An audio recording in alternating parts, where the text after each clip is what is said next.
Welcome to the class of CPR. अब आज हम आप लोगों को बताएंगे कि सीपीआर क्या होता है और इसका क्या यूज़ है। आज के चैनल में, आज के रियलिटी शो में जनरल पब्लिक को भी ये जानने को मिलेगा और हमारे साथ हमारे डॉक्टर्स हैं जो इसको रिवाइज कर रहे हैं। बीच में हम ये बेसल लर्निंग स्किल्स सिखाते हैं लोगों को। बीएलएस ट्रेनिंग सर्विसेज चलती हैं हमारे यहाँ, जिसमें बताया जाता है कि किस तरह से बेसिक लाइफ सपोर्ट दे करके पेशेंट को, कार्डियक अरेस्ट के पेशेंट की जान बचाई जा सकती है। और जान बचाने की जो प्रक्रिया है उसको हम कहते हैं सीपीआर, यानी कि कार्डियो पल्मोनरी रिसासिटेशन। तो क्या इंपॉर्टेंस है कार्डियो पल्मोनरी रिसासिटेशन की? हमारे डॉक्टर्स इस चीज़ को जानते हैं, आपको भी ये बात बताना चाहूँगी, क्योंकि हर व्यक्ति बन सकता है एक जान रक्षक व्यक्ति, जो किसी का जीवन रक्षक बन सकता है और जान बचा सकता है। और इसके लिए आपको कुछ बेसिक स्किल्स केवल जानने हैं। कोई ज़रूरी नहीं है कि आपको उतनी ही नॉलेज हो जैसा कि हर डॉक्टर को होता है, पर बेसिक चीज़ें जानते रहने से कभी ना कभी आप किसी की जान बचा सकते हैं। तो सीपीआर टेक्निक को जो लोग जानते हैं, उससे आमतौर पर हॉस्पिटल के अंदर जो डेथ्स होती हैं, वहाँ पर हम 30% तक केसेस में कार्डियक अरेस्ट के बाद भी पेशेंट की जान बचा पाते हैं, और out of the hospital setting में 15% तक हम जान बचा पाते हैं। तो ये भी काफ़ी अच्छी अचीवमेंट है कि हम किसी पेशेंट की जान जाने के बाद, कार्डियक अरेस्ट के बाद कुछ मिनटों के अंदर उसकी जान फिर से बचा पाते हैं 15 to 30% केसेस में। तो आइए देखते हैं कि हम इसे कैसे करते हैं। जैसा आप सबको मैं बता रही हूँ, आप सब जानते भी हैं, मैं एक बार रिवाइज करा रही हूँ कि क्या स्टेप होते हैं सीपीआर करने के। क्या हम तुरंत ही पेशेंट के ऊपर कुछ प्रोसीजर करने लग जाते हैं? नहीं, ऐसा नहीं है। चाहे हम हॉस्पिटल के अंदर हैं या फिर जो है हम हॉस्पिटल के बाहर हैं, कहीं ऐसी जगह पे जहाँ सडनली पेशेंट को कार्डियक अरेस्ट आ जाता है, जैसे कि शॉपिंग मॉल्स में, वर्क प्लेस पर, किसी आउटर एरिया में लोग पिकनिक मनाने के लिए जाते हैं, वहाँ पर भी ऐसा हो जाता है। तो फिर वहाँ कोई भी पर्सन स्लाइटली स्किल्ड भी है तो कैसे अपनी स्किल का इस्तेमाल करके एटलीस्ट इतना कर सकता है कि उसे ठीक ठाक सुरक्षित किसी बड़े सेंटर पे पहुंचा सके। तो उसके लिए हमें सबसे पहले क्या करना है? सबसे पहले तो किसी की मदद करने के पहले आपको खुद सुरक्षित होना है ना। कोई नहीं चाहता कि हम खुद असुरक्षित हों। तो सबसे पहले खुद को सुरक्षित होने के लिए आपको सीन की सेफ्टी देखनी है। Verify the scene safety. पहले देखिए कि आसपास चीजें सुरक्षित हैं, वो पर्सन अकेला है या किसी के साथ आया है। किसी के साथ है तो उन लोगों को एक्सप्लेन करना है कि इसको कुछ दिक्कत हो गई है और मुझे कुछ नॉलेज है इस फील्ड में, मैं इसकी जान शायद बचा सकता हूँ, तो मुझे इस पर कार्य करना है, कृपया आप लोग सहयोग दें। तो इस तरह से पहले वेरीफाई द सीन सेफ्टी, ठीक है, सीन को सेव करना है। सेकंड है कि पेशेंट को पहले आप चेक करेंगे, उसको देखेंगे कि क्या वाकई में वो अनरिस्पॉन्सिव है। तो उसका रिस्पॉन्स चेक करने के लिए उसकी साइड में आप बैठेंगे और उसको जो है, आर यू ओके सर, क्या हुआ आपको, तुरंत बोलेंगे। अगर पेशेंट रिस्पॉन्सिव है कुछ ना कुछ तो वो बोलेगा, ठीक है, आपको एक आइडिया हो जाएगी। तो सेकंड स्टेप है पेशेंट की रिस्पॉन्सिवनेस को चेक करना। और थर्ड स्टेप है शाउट फॉर हेल्प।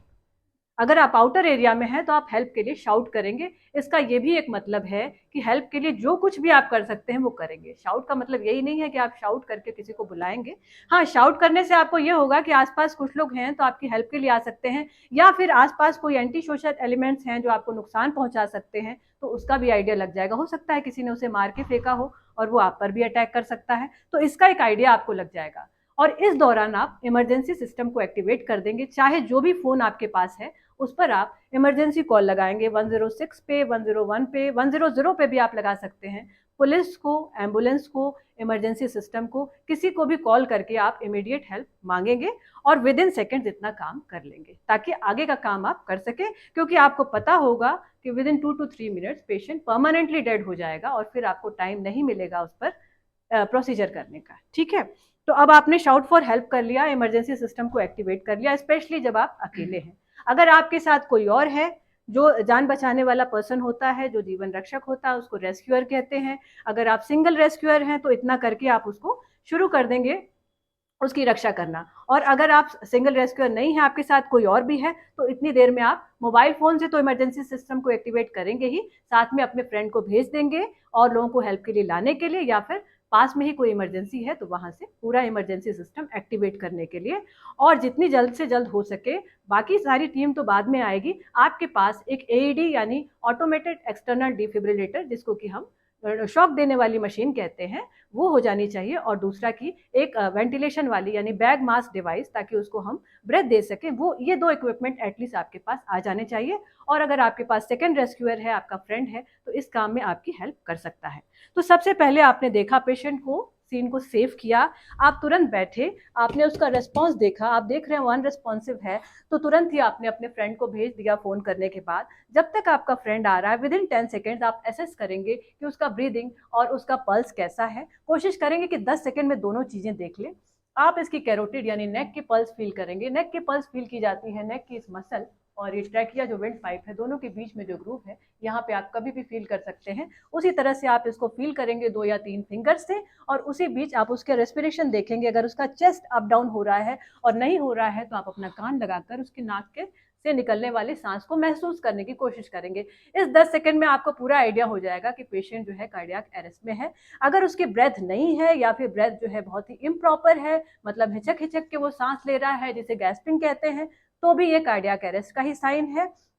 ऐसी कंडीशन में और पल्स नहीं है तो आपको सीपीआर करना है, ठीक है। और आप सीपीआर शुरू कर देंगे, जो एटलीस्ट 2 मिनट तक करते रहेंगे, और हर 2 मिनट पे आप एक बार अपने फ्रेंड के लिए देखेंगे कि वो वापस आ गया कि नहीं, इमरजेंसी सिस्टम एक्टिवेट हो गया कि नहीं। अब ऐसे में जिस वक्त आप एसेस करते हैं तो आपको 3 तरह के केसेस मिलेंगे। एक पर्सन होगा जो केवल बेहोश होगा और उसको जो है उसका ब्रेथ भी आ रहा होगा, सांस भी ले रहा होगा, उसकी पल्स भी आ रही होगी। ऐसे पेशेंट पे आपको ज़्यादा प्रयास नहीं करना है, उसको वहीं पर छोड़ दीजिए, वेट करिए और इमरजेंसी सिस्टम को एक्टिवेट कर दीजिए, उनके आने का वेट करिए। दूसरी कंडीशन है कि उसका जो है पल्स तो है, मतलब उसका सर्कुलेशन चल रहा है, उसका पल्स चल रहा है, आपको महसूस हो रहा है कि उसका हार्ट चल रहा है, पर वो ब्रेथ नहीं कर पा रहा। हो सकता है कोई ऑब्स्ट्रक्शन हो या सडनली चोकिंग हो गई हो, उसके गले में कुछ चला गया हो। इस दौरान आप उसको अपनी तरफ से रेस्क्यू ब्रेथ देने की कोशिश करेंगे। अगर आप आउटर एरिया में हैं, आपके पास कोई इक्विपमेंट नहीं है, तो माउथ टू माउथ रेस्पिरेशन देने की कोशिश करेंगे। और अगर आप इन द हॉस्पिटल सेटिंग में हैं, तो इमीडिएट जो है आपकी टीम आपको बैग एंड मास्क वेंटिलेशन के लिए प्रोवाइड करेगी, जो कि आप बैग एंड मास्क से उसको वेंटिलेट करेंगे एम्ब्यू बैग से। और तीसरी कंडीशन है जो सबसे सीरियस होती है, जिसमें कि आपको पल्स भी नहीं मिल रहा है, पेशेंट का ब्रेथ भी नहीं मिल रहा है, तो उस कंडीशन में आप उसको सीपीआर तुरंत ही स्टार्ट कर देंगे, और वही चीज़ आपको यहाँ डिमॉन्स्ट्रेट किया जा रहा है। तो आप तुरंत ही सीपीआर स्टार्ट करेंगे। आपका फ्रेंड जो है वो इमरजेंसी सिस्टम को एक्टिवेट करने के लिए गया हुआ है। 10 सेकंड में आपने असेस कर लिया कि उसकी ब्रेथ भी नहीं है, उसकी पल्स भी नहीं है, तो आप तुरंत ही सीपीआर स्टार्ट करेंगे। ये है पेशेंट की ब्रेस्ट बोन, जो कि सेंटर ऑफ द चेस्ट में होती है, यहाँ पे उसका एंड होता है इस ग्रूव पे। Lower part of breast bone पे आप अपने पाम का जो रूट पार्ट है वो रखेंगे और इसके लोअर पार्ट पे लगाएंगे। दूसरे हैंड से इसके अपर पार्ट को टच करेंगे और उसके बाद 5 सेंटीमीटर डेप्थ तक आप इसको लगाएंगे। 5 सेंटीमीटर डेप्थ तक आप इसको दबाएंगे, और जितनी बार दबाएंगे उतनी ही बार उसको वापस आने का भी मौका देंगे, जिसे रिकॉइलिंग कहते हैं। इस तरह हार्ट बाकी हिस्से को भी पंप करेगा ब्लड, और बाद में हार्ट की अपनी फीलिंग भी हो पाएगी। इसलिए जितनी बार कंप्रेशन देंगे उतनी बार रिकॉइलिंग भी जरूरी है। और याद रहे, बहुत ज्यादा कंप्रेस नहीं करना है, पर 5 to 6 सेंटीमीटर तक करना है। 5 to 6 सेंटीमीटर यानी 2 इंचेस, जो करीब करीब एक मीडियम साइज की इंडेक्स फिंगर के बराबर होता है, उतना कंप्रेशन आप देंगे इसके हील से, पाम के हील से, और उस पर दूसरा हाथ रख के। अगर किसी को कोई दिक्कत है यहाँ जॉइंट्स में, तो एक हाथ ऐसे भी पकड़ सकते हैं, ये भी एक तरीका है कंप्रेशन देने का। और इस तरह कंप्रेशन आप 2 मिनट्स तक देते रहेंगे, और बीच में एसेस करते रहेंगे कि आपका फ्रेंड आया कि नहीं, पेशेंट की पल्स वापस आई कि नहीं। और ये सब देखने में आप 10 सेकेंड से ज़्यादा का समय कभी भी नहीं लगाएंगे। और हर चेस्ट कंप्रेशन के बाद अगर आप एक्सपर्ट हैं तो माउथ टू माउथ रेस्पिरेशन भी देंगे, और अगर आप एक्सपर्ट नहीं हैं तो कम से कम कंप्रेशन को ही कंटिन्यूड रखेंगे, ठीक है। तो अब इस कंप्रेशन को मैंने बताया कि हील ऑफ द पाम को आप यहाँ पर रखेंगे और उसके ऊपर दूसरा हाथ रखेंगे, और इस तरह करके, और पोजीशन आपकी यूं होनी चाहिए, एक तो पेशेंट फर्म सरफेस पे होना चाहिए, जो कि हम दिखा रहे हैं पूरी तरह फर्म है, ताकि कंप्रेशन इफेक्टिव हो सके। कहीं भी अगर वो लूज बेड पर है तो हमारे कंप्रेशन कभी भी इफेक्टिव नहीं होते हैं। इस तरह फर्म सरफेस पे उसको होना चाहिए, और आपका जो हैंड है वो इसके ऊपर हो, और आपके शोल्डर्स का फोर्स इस हैंड पे आना चाहिए। बीच में है आपकी एल्बो बोन, इसका कोई रोल नहीं है यहाँ पर, उसको आप स्ट्रेट रखेंगे। डायरेक्ट शोल्डर से फोर्स आपके हैंड्स पे यू आना चाहिए, है ना। इसके लिए थोड़ा सा आपको झुकना पड़ेगा, जो आप झुकेंगे, पर इसको बिल्कुल स्ट्रेट रखेंगे। याद रहे, lower part of breast bone पे आपको रहना है, हील ऑफ द पाम को रखना है, उसके ऊपर दूसरा हाथ रखना है, और करीब 6 सेंटीमीटर तक दबाते जाना है, दबाते जाना है, वापस लाना है, दबाते जाना है, वापस लाना है, और काउंट करते जाना है, क्योंकि काउंट करने से आपको सुविधा रहेगी। हर 30 कंप्रेशंस के बाद आप 2 ब्रेथ देंगे, देखिए ये हमारे में इलेक्ट्रिकल मशीन भी लगी हुई है। अगर आप इफेक्टिव कंप्रेशन देते हैं तो इसमें लाइट जल करके आती है। तो इस तरह से आप कंप्रेशन देते जाएंगे जो 6 सेंटीमीटर यानी 2 इंचेस के अराउंड होगा। छोटे बच्चों में अगर देते हैं तो 1/3 ऑफ द चेस्ट, वो भी अराउंड 5-6 सेंटीमीटर के बराबर ही होता है, वो आपको देना है। और इस बीच आपको माउथ टू माउथ रेस्पिरेशन आता है तो 30 के बाद 2 ब्रेथ देंगे आप। और नहीं तो इस बीच अगर आपका फ्रेंड जो है इमरजेंसी इक्विपमेंट जैसे एईडी, इसको कहते हैं एईडी, ऑटोमेटेड एक्सटर्नल डिफिब्रिलेटर, मतलब ऑटोमेटिकली काम करने वाला शॉक डिवाइस, और दूसरा है ये आपका बैग मास्क वेंटिलेशन के लिए। इसको आपका फ्रेंड आपको हेल्प करेगा और आप साइड में रहेंगे, फ्रेंड सिर की तरफ रहेगा और इसको फिक्स करके उसे देना शुरू कर देगा। तो इस चीज को डिमॉन्स्ट्रेट करने के लिए मैं अपने 2 डॉक्टर्स को आगे बुला रही हूँ। आइए आप ये इसको पकड़िए और आप जो है इफेक्टिव चेस्ट कंप्रेशन करके दिखाइए। ठीक है, आप बैठेंगे और इस बीच में बताऊंगी कि हमसे गलतियां क्या हो जाती हैं।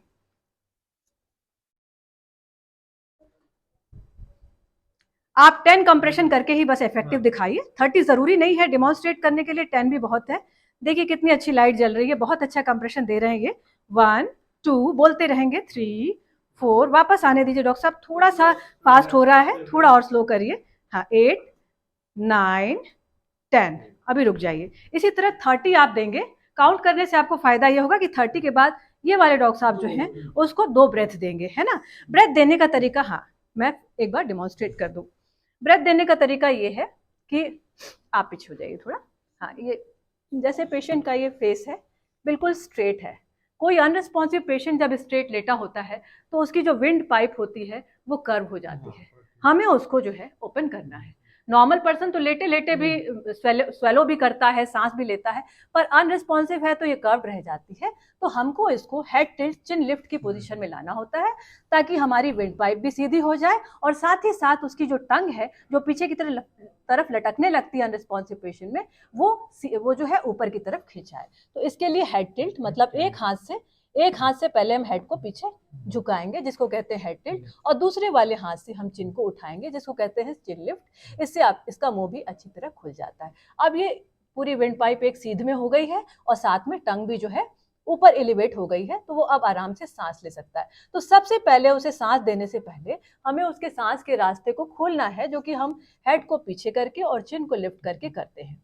तो इस पोजीशन को बनाइए डॉक्टर साहब, ठीक है। इस हाथ से आप हेड टिल्ट बनाइए, इससे चिन लिफ्ट। उसके बाद क्योंकि आप लोग 2 ही लोग हैं, आपके पास कोई तीसरा रेस्क्यूअर नहीं है, इसलिए इसकी पोजीशन के लिए भी आपको ही प्रयास करना पड़ेगा। तो ये डॉर्सम ऑफ द नोज से लेकर क्लेफ्ट ऑफ द चिन तक आप इसके इस पॉकेट को लगाएंगे जो इसमें बना होता है बैग एंड मास्क में, इसको लगाएंगे और कोशिश करेंगे कि इसको इसी से दबा लें जिससे आपने हेड पकड़ा है, और इस वाले को इससे दबा लें।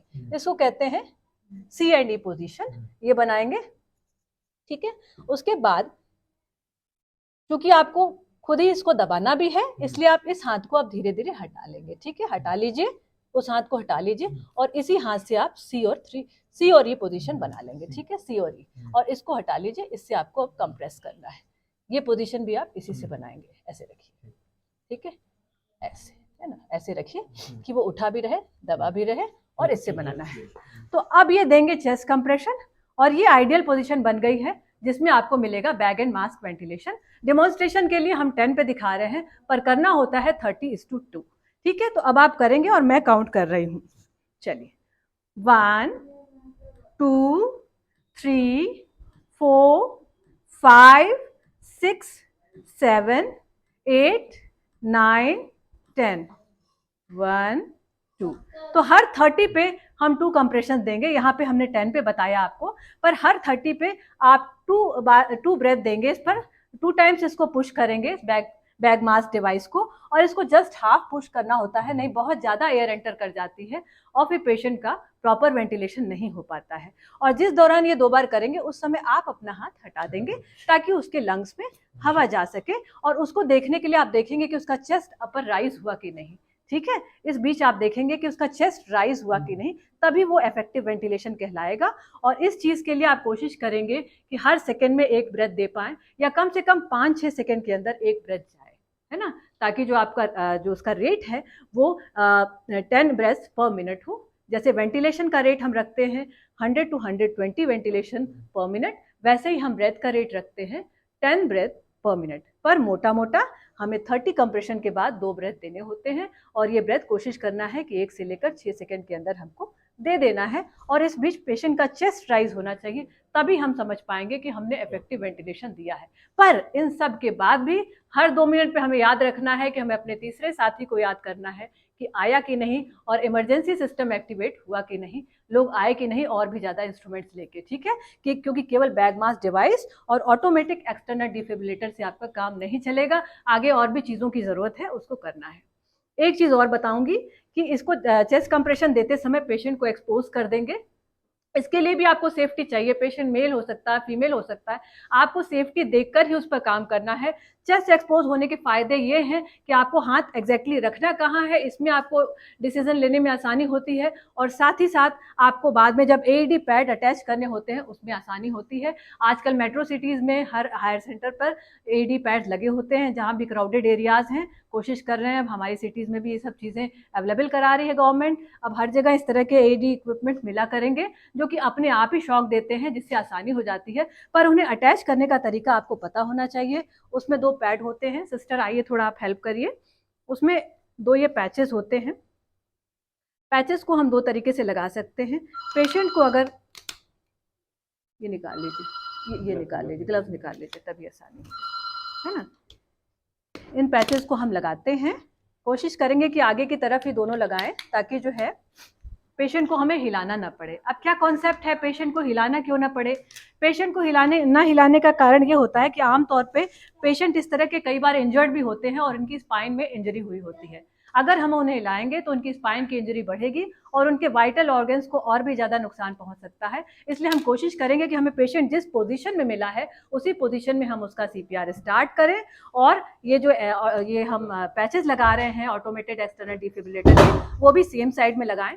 ये देखिए जो पोजीशन है सिस्टर ने लगा दिया है, उन्हें पता है, पर मैं आपको एक्सप्लेन करूंगी कि इसको कैसे लगाना है। ये आपकी कॉलर बोन है, उसके जस्ट नीचे पहला पैच लगाएंगे और दूसरा पैच लगाएंगे आप ब्रेस्ट बोन और निपल के बीच में, ठीक है।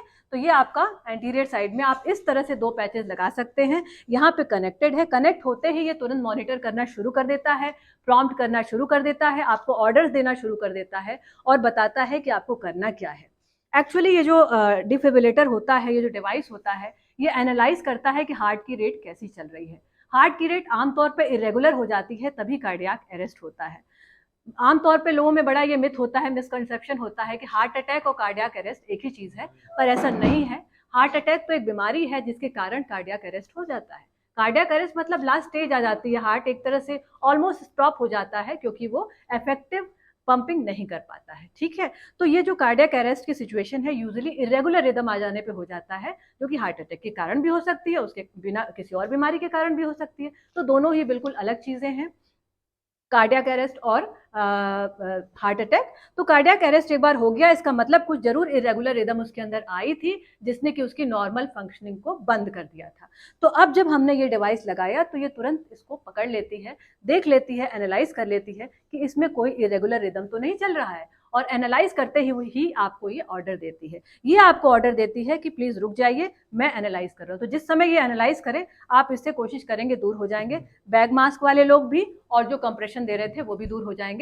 इसी बीच अगर उसको लगेगा कि वो रिदम इरेगुलर है तो वो एक शॉक देगा, जिसके लिए वो आपको ऑर्डर देगा और आपको ये बटन दबाना होगा। जब वो आया तब तो आप ऑन का बटन दबाते हैं और जब वो हमें आपको कहेगा कि अब आप जो है उससे अलग हो जाइए तो आप शॉक का बटन दबाते हैं और शॉक का बटन दबाते वक्त आप आपस में कहेंगे ऑल क्लियर। उस वक्त आप सब लोग उस पेशेंट से और मशीन से दूर हो जाएंगे और वो डिवाइस उसको शॉक देगी। और लेकिन याद रहे कि शॉक देने के तुरंत बाद ही आप फिर से चेस्ट कंप्रेशन स्टार्ट कर देंगे, नहीं तो आपके अब तक के किए धराए पर पानी फिर जाएगा। कारण ये है कि आपने जितनी बार उसको कंप्रेस किया था तब आपने उसके सर्कुलेशन को बढ़ाया था और वो सारा कुछ फिर से वापस आ जाता है क्योंकि पेशेंट का अपना सिस्टम ठीक से काम नहीं कर रहा है। ये तो आपके प्रयास से उसका पंप जो है बढ़ाया गया था। इसी तरह से मान लीजिए कि ये कहता है कि हम एनालाइज करने जा रहे हैं, आप थोड़ा दूर हो जाइए। आप दूर हो जाएंगे पर एनालाइज करके ये बताएगा, ये डिवाइस बताएगा कि शॉक नहीं देना है तो आप फिर से कंप्रेशन देने लग जाएंगे। दोनों ही काम ये कर सकता है। ये कहेगा शॉक देना है तो आप शॉक दे देंगे। शॉक देने से ये होगा कि उसकी रेगुलर रिदम थोड़ी देर के लिए स्टॉप होके और एक नई रिदम स्टार्ट हो जाती है और इस तरह पेशेंट का पल्स आने लगता है और बीच में आप उसकी पल्स को फील करते रहते हैं।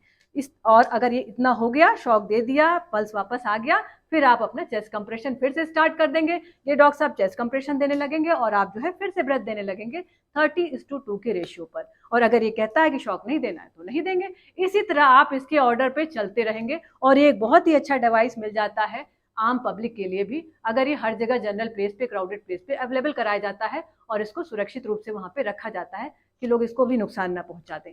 तो ये सारा करके आप देखते हैं और ये तब तक आप करते रहते हैं जब तक कि इमरजेंसी सिस्टम वाकई में आपके पास वापस नहीं आ जाता है, या जब तक पेशेंट सच में रिवाइव नहीं हो जाता है, मूव करने लग जाता है, रिएक्ट करने लग जाता है, तब आपकी मेहनत सफल हो जाती है। तब आप शायद रुक सकते हैं और आगे का काम आगे बढ़ा सकते हैं कि कैसे इसको ट्रांसपोर्ट करके हॉस्पिटल ले जाए। और या फिर जब इमरजेंसी सिस्टम आ गया, उसको लगा कि इसको ले चल सकते हैं, अब इमरजेंसी सिस्टम ही आपको ऑर्डर देगा, उसको अगर लगेगा कि ले चल सकते हैं तब तो ले जाना है। अगर वो कहता है वहीं पे अभी आप सीपीआर करते रहिए, अभी वो पेशेंट रिवाइव नहीं हुआ है तो आप सीपीआर करते रहेंगे। अगर बीच की स्टेज है तो वो ये भी कह सकते हैं कि इनको एम्बुलेंस में लीजिए और रास्ते में सीपीआर करते हुए लेते चलिए। तीनों चीजें हैं। तो फाइनली आप उनको ये सब करने के बाद समझ लिए कि मान लीजिए इमरजेंसी सिस्टम के लोग आ गए, इनके पास एम्बुलेंस है, सारे लाइफ सेविंग डिवाइसेस हैं, सारे जो है लाइफ सेविंग ड्रग्स हैं और भी इक्विपमेंट्स हैं। इन्होंने आपको कहा कि एम्बुलेंस में चलना है तो आप पेशेंट को उसमें कैरी कर लेंगे और जो है रास्ते भर उसको सीपीआर करते हुए ले जाएंगे। तो इस तरह आप लोगों को ये स्टेप्स क्लियर हो गए होंगे सीपीआर के कि सबसे पहले चाहे इन हॉस्पिटल हो, आउट हॉस्पिटल हो, आपको सीन को सेव करना है। इवन इन हॉस्पिटल में भी आप पेशेंट के अटेंडेंट्स अगर आसपास हैं तो उनको एक्सप्लेन करेंगे कि ये शायद कार्डियक अरेस्ट हो गया, आप लोग प्लीज़ यहाँ से हट जाइए, नहीं तो हम पेशेंट की कोई हेल्प नहीं कर पाएंगे। इसके लिए आपका हटना ज़रूरी है। उनको हटा के और रूम को क्लोज करके ही आप इस काम को स्टार्ट करेंगे। सेकेंड है शाउट फॉर हेल्प। अगर इन हॉस्पिटल में है तो शाउट नहीं करना है। आपके पास जो है कोड ब्लू की सुविधा होती है, सिर्फ एक बटन दबाते हैं और इमरजेंसी सिस्टम एक्टिवेट हो जाता है और जितने भी आपके स्किल्ड स्टाफ होते हैं सीपीआर में वो सारे इकट्ठे हो जाते हैं क्योंकि उन्हें कोड ब्लू के रूल्स पता है। तीसरी चीज़ है कि आप जो है तुरंत देखेंगे कि पल्स, अभी तो आपने इतना ही किया क्योंकि आप एसेस कर लिए थे कि शायद ये कार्डियक अरेस्ट है, पर शायद है कि कंफर्म है, अब ये तीसरा स्टेप है। तीसरे स्टेप में आप उसका पल्स देखेंगे और ब्रेथ देखेंगे। देखते ही तुरंत हॉस्पिटल में तो इतनी सुविधा होती है कि तुरंत ही सब लोग जुट जाते हैं, तुरंत बैग मास्क लेके वार्ड बॉय आ जाता है, तुरंत ही आप जो है पल्स देखते हैं, तुरंत सीपीआर स्टार्ट कर देते हैं। और यही नहीं, सीपीआर एक कठिन प्रोसीजर है जिसमें काफ़ी ताकत लगानी पड़ती है, तो आपको मल्टीपल रेस्क्यूअर्स, कई सारे हेल्पर्स मिल जाते हैं और हर 5 साइकिल्स के बाद 2-2 मिनट के बाद आप स्विच कर सकते हैं सीपीआर को। एक ने किया, फिर दूसरे ने किया, फिर तीसरे ने किया, इस तरह आप आपस में स्विचिंग कर सकते हैं, तो आप थकेंगे नहीं और आपका सीपीआर और इफेक्टिव होगा। पर याद रहे कि 2 मिनट के बीच में आप ऐसा नहीं करेंगे, हमेशा 5 साइकिल्स या 2 मिनट पूरा करने के बाद ही ऐसा करेंगे और इस तरह आपको मल्टीपल रेस्क्यूअर्स मिल जाएंगे। तो इन हॉस्पिटल सेटिंग में इस तरह करते हैं इमरजेंसी सिस्टम को एक्टिवेट। इसके पहले मैंने बताया कि आउट हॉस्पिटल सिस्टम में कैसे करेंगे इमरजेंसी सिस्टम को एक्टिवेट। इमरजेंसी सिस्टम एक्टिवेट हो गया, लोग आना चालू हो गए, हेल्प करना चालू हो गए, पर इस बीच जो सबसे पहले मौजूद रेस्क्यूअर था उसने अपना काम चेस्ट कंप्रेशन का स्टार्ट कर दिया, क्योंकि चेस्ट कंप्रेशन ही फाउंडेशन होता है सीपीआर का, इसके बिना कुछ भी नहीं। जैसा कि मैंने बताया कि अगर हमें ब्रेथ देना भी नहीं आ रहा तो एटलीस्ट हम चेस्ट कंप्रेशन को कंटिन्यूड रखेंगे तो हार्ट काम करता रहेगा और धीरे धीरे वो बाकी अंगों को भी इतना एक्टिव कर देगा कि उसकी ब्रेथ आ सकेंगी। तो एटलीस्ट चेस्ट कंप्रेशन देना सबको आना चाहिए, जो कि डॉक्टर साहब ने बताया। एक बार मैं और डिमॉन्स्ट्रेट करवाऊंगी, इसके ऊपर ही बता दीजिए कि कैसे इफेक्टिव चेस्ट कंप्रेशन देते हैं और कितना 5 to 6 सेंटीमीटर डेप्थ तक दबाते हैं। इसमें ये निशान भी बन के आ जाएगा कि ये सही दबा रहे हैं और 5 to 6 सेंटीमीटर दबाएंगे और हर बार वापस भी जाने देंगे। 1 2 3 4 5 6 7 8 9 10 11